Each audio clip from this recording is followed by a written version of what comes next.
Hey there, ladies and gentlemen, it's me, Dr. Donna. Welcome to week 7 of 9. Last week, I read the presentation of self in everyday life. Here's what I have for you. Ladies and gentlemen, this book was about the study of human behavior in regards to humans interacting in social settings. Now, the book was written in 1959, so some of the language is dense. And I thought about all week long, how would I present this information to you so that you get it without all of the technical terms? So I decided that I would give you a scenario. And here it is. There are two couples and they're dining at a restaurant. They haven't seen each other in a while, so they're catching up. As they sit, their drink orders are taking, their food order is taking, and the service is impeccable, and they've had a great time, and everybody's laughing as they walk to the valet to get their vehicles, and they're saying, oh my gosh, we have to do this again. It's been such a pleasure to see you. Everything has been great and wonderful. Tell the family we said hello. Now, in everyday life, that seems like that's just something simple. Everybody had their clothes on, and everybody came, ate, and had a great time. If you take the principles of the book, here is what actually took place. And the author uses the theater as an example of how we present ourselves in everyday life.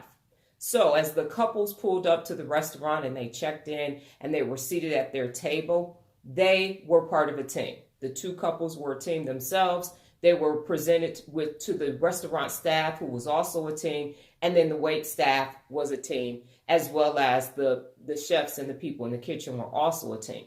So when you look at it from an everyday perspective, let's look at the couples. The couples were at home, they got dressed, they drove to the restaurant, and then they sat down. The other couple did the same thing. The wait staff came to the table and they took their order, and then they went back into the kitchen and got the order. The drinks went to the bar, got their order, and sat down. All of that is the stage. But there are different things taking place. And so some people were audience members, some people were part of the team that was presenting their everyday self, and then everybody had a backstage. So the restaurant is the front. This is where everything is taking place, and everybody's doing their best behavior, and they're eating with their fork and knife, using their napkins, and they're presenting their everyday self at the restaurant. And that is what society wants us to see, this perfect social setting. So what happens behind the scenes? What happens backstage? Well, think of it this way. One of the couples had an argument on the way to the restaurant. By the time they got in the restaurant, they went from doing like this to doing like this. And then the other couple is having financial problems. So all the way there, they worried about, well, who was going to pay? Who was going to pay? And fortunately, the other couple paid. So they didn't have to avoid the embarrassment of not being able to pick up the tab.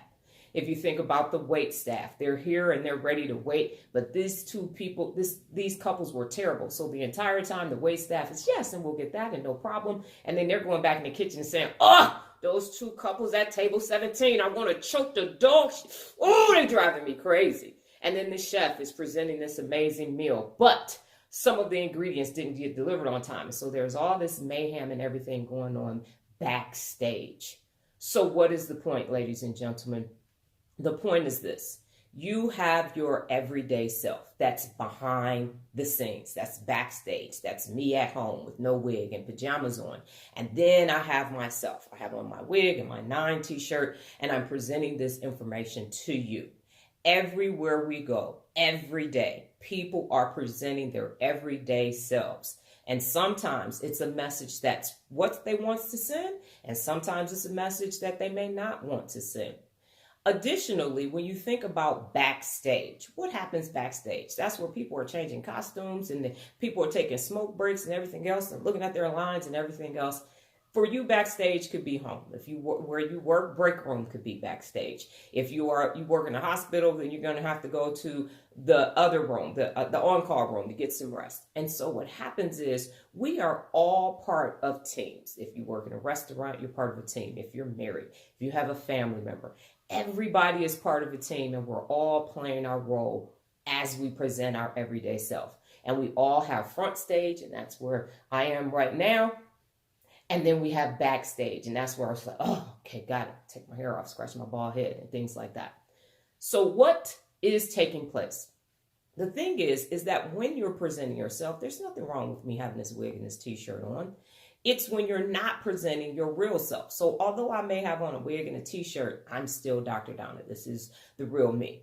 The problem comes when you're the couple who couldn't pay for it in the meal, and instead of saying, hey, y'all, we just don't have it today, they're like, well, you know, we normally pay, so let's make sure he pays today or we're going to be washing dishes.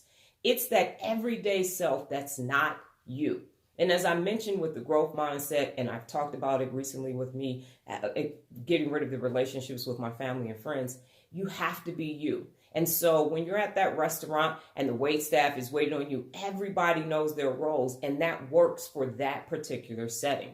But what happens in families when you no longer want to be the little sister? You no longer want to be the one that's always cooking for the holidays, or everything is at your house and you don't want to be the problem solver. Then you disrupt the dynamic of that social setting. And that's where problems occur. And that's why I'm always recommending that you have a growth mindset. Because when you have a growth mindset, you can sit at the restaurant, you can tell the other couple, hey, you know, it's kind of tight for us right now. Can you help us out? The wait staff, you're not an awful patron. So the wait staff isn't in the back saying, you know what? Ooh, when I get back to that table, I'll tell you, I should just stick my thumb in their food. No, that won't happen. So as you go about your day and you're presenting yourself and you're presenting who you are on the daily basis, make sure that it is actually you, and be okay with, hey, we don't have it right now. You know what I'm saying? And if you put on a little bit of weight or you start to get some wrinkles or whatever it is, be okay with presenting the real you, because the real you will resonate with real people. And these human interactions can become better because we're all ourselves. So as you go about your day, as you go about presenting yourself, as you go about getting on stage, and you think about all the prep work backstage, make sure that it's the real you, because we don't want to see the fake you. We don't care if you flossed up and bossed up. When you have realness and you have transparency, then you can become better, and everybody can benefit from being the real you. So as you present yourself in everyday life, make sure that it is the real you. Got it? Good. Last week's New Beginnings, because I was reading the book, I started observing all of the different behaviors of people. And it was amazing. Even though this book was written in 1959, all of those behaviors still exist today. And I just watched it unfold everywhere that I went. So it was such a treat to be able to observe these things and see people with new lenses. It was with a new set of eyes.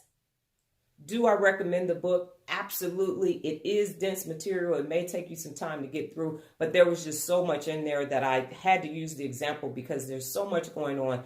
And every time I'm going to read this book again, but I know that every time you read the book, you are going to be able to get some new nuggets, and it will help you assess human behavior and also assess yourself to make sure that you're presenting the real you. This week's book, A Sense of Urgency. Well, that's my time, ladies and gentlemen. But before I get out of here, just remember the power of 9. New beginnings expand your mind. Adios.